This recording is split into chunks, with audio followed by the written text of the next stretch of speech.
DIY Duke here. We did the hand broquet texture in one of the videos. Now let's do another texture, another really custom texture. It's a skip trowel with a two-tone effect. This is an example of this texture in a bathroom. You can see it gives a nice two-tone with lighting. So obviously this paint is the original background, and then we add that color with the mud, and of course that diffuses it a little bit, and then we do a skip trowel, and then we get a nice two-tone effect. It's definitely a custom texture, which makes it look, to me, really nice. And then you can see it on the ceiling too.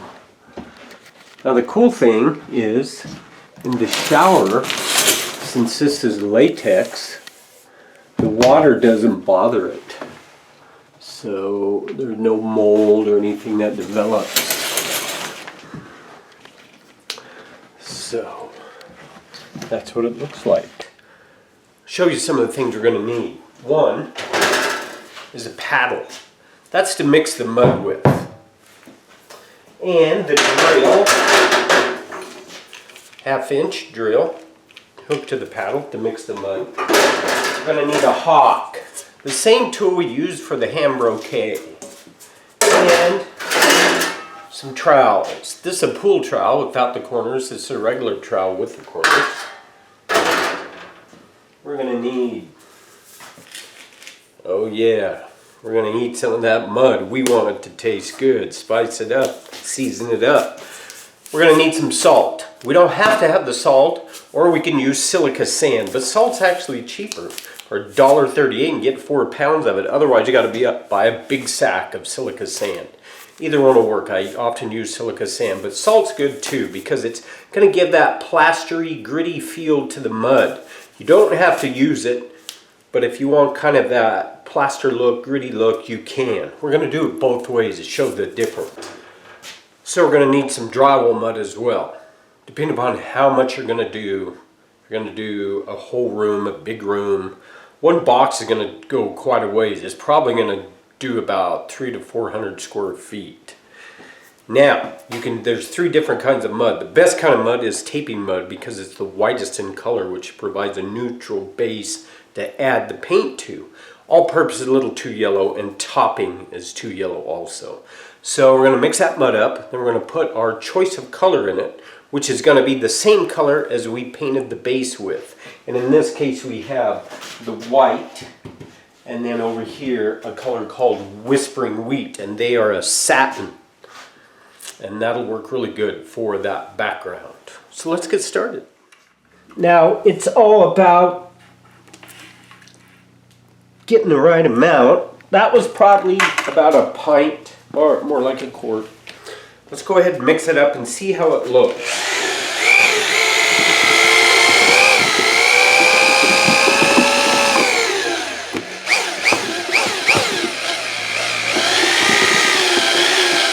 Now you can see the two is pretty close. Got the mud colored in our pan. Now we're going to go ahead and add some grit. And this is all about preference. I'll show you how it works. I'm going to add some in there. You can add the whole thing in a 5-gallon bucket too, or half or whatever. But we're going to mix that up. You can see it's getting a nice little grit to it. That will give us kind of the plaster look. There. You can feel it on your knife now. Now, that's with, again, you can add more, but you can see the grit there. That looks pretty good. Okay, we got our trowel. Let's go ahead and just put a little mud on there, like so. And then, here we need to leave a little space for the bottom. And just skip it around. You can just go crazy. We can hear the grit underneath.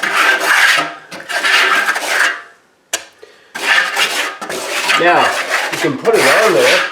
You see the nice trowel marks.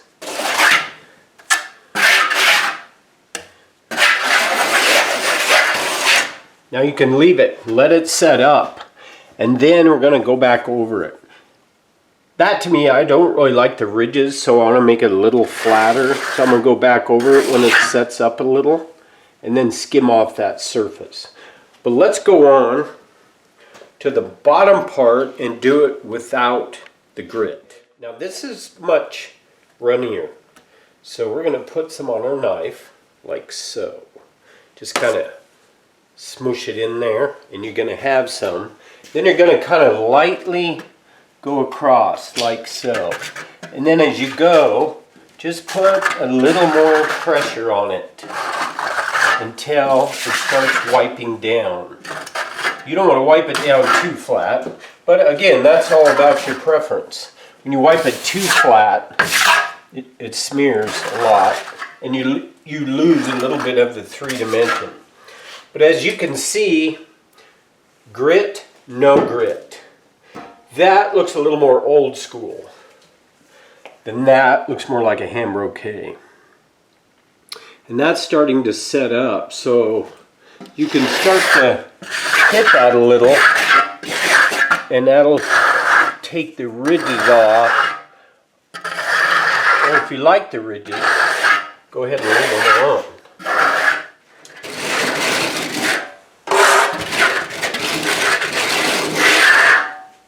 Okay, we're going to leave that, since that's a little thin. Let it set up, but if you're doing a whole room, you can start on the wall or start on the ceiling, work your way across. By the time you get to the other end, generally you can come back and start kind of dressing it up a little bit. But you'll want to wait until it sets up. Now we're just going to go ahead and do a little ham brocade with the grit right here, because you can use the stomper as well.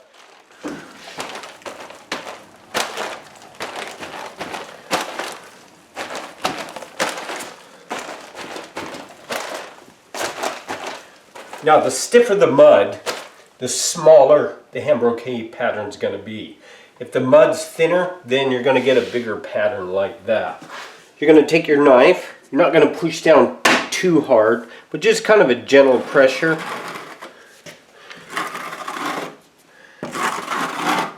And you're going to get a nice small pattern here. There's sand in there, so that's going to prevent it from getting too flat. And again, you're going to do the whole room, and when it's done, and this sets up, it's pretty dry, you can go back over it and it'll take off all the parts that are sticking out a little higher, all the gritty parts, and then it's going to be able to knock that all off. You're going to get a more of a uniform finish. And that's it. We have 3 textures. We're going to come back later when they're dry to pick up on that two-tone effect, that really custom look. Hit that.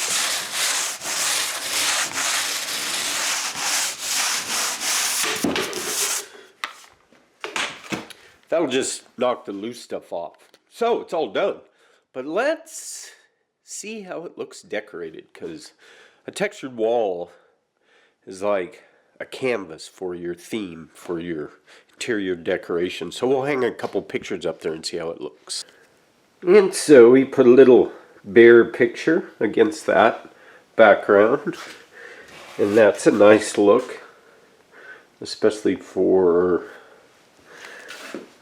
an outdoorsy kind of look there.